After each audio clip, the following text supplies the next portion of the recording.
salaadiintan iyo waxgaradkan oo ka soo jeeda gobolada Togdheer, Saaxil iyo Maroodijeex ayaa taageeray muddo kordhinta golaha guurtida Soomaaliland u sameeyeen xukuumadda haatan talada haysta ee madaxweyne Axmed Maxamed Maxamuud Siilaanyo. Salaadiintan oo horkacay suldaanka guud ee beelahaasi Suldaan Cismaan Suldaan Cali Kooshin ayaa waxay ka hadleen amuurtani iyagoo arrimahan ka hadlayna waxay yiraahdeen salaadiintu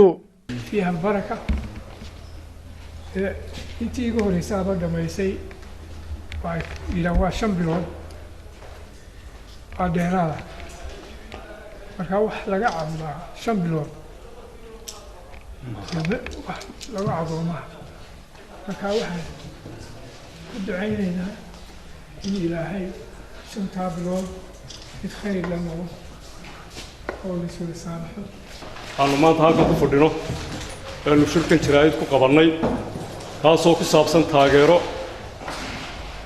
go'aanka ay soo saareen golaha guurtida ee muddo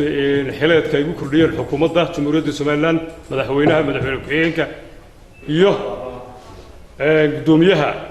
baarlamaanka cirab uu ku jiraa isla muddo kordhinta go'aankaas aanu taageersanahay soo dhaweynayna waxaan leeyahay xukuumaddana way istaahishaa in loo kordhiyo muddada kii guurtida ay soo saartay ahaa muddo kordhinta ayaa baaqa aanu taageerno anigoo Suldaan Cabdikariin Maxamed Ismaaciil waa soo dhaweeyay waana taageeray anagoo dhammaan salaadiinta halka fadhiya baaqi go'aankay gaadheen kordhinta ay gaadheen guurtida Soomaaliland maanta maalin inay ka wanaagsan ma jirto 4 bilood oo kaliya kordhiyaan anigu se waxaan la warin 3 bilood 3 sano wax ka dhigtaan ayaa qurux badnaa taa markan dhaafo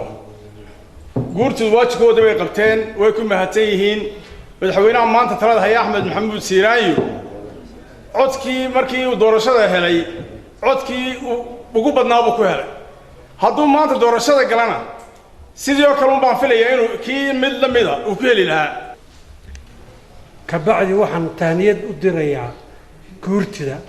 Soomaaliland ee garatay sida wanaagsan ee ku habboona in had iyo jeer arrin walba wanaag kaga taliyaan hidda iyo dhaqan bay leeyahay oo asal looga bartay inta waxaan ku darayaa waxaan idinku hambalyeeynaa kordhinta kordhiseen iyadoo awalba la isla qaatay oo mucaarad iyo muxaafid isla qaatay inaanay suurta galaynin doorasho muddo sanad iyo 6 biloodna ay ogolaadeen waxa laga qeylay ma 4 biloodba diiminayna inaan taageersanahay muddo kordhinta loo kordhiyay madaxweynaha iyo madaxweyne ku-xigeenka iyo golaha wakiiladaba waayo maalin walba baarlamaan cusub oo la soo doortaa waxay kordhinayaan ma jirtee kuwii hore u fahmay in ummadda u sii shaqeeyaan ayaa aniga la toosan ka aanu taageerayna waxa weeyaan go'aanka guurta ay ka soo baxay ee 5 bilood ayaa la kordhiyay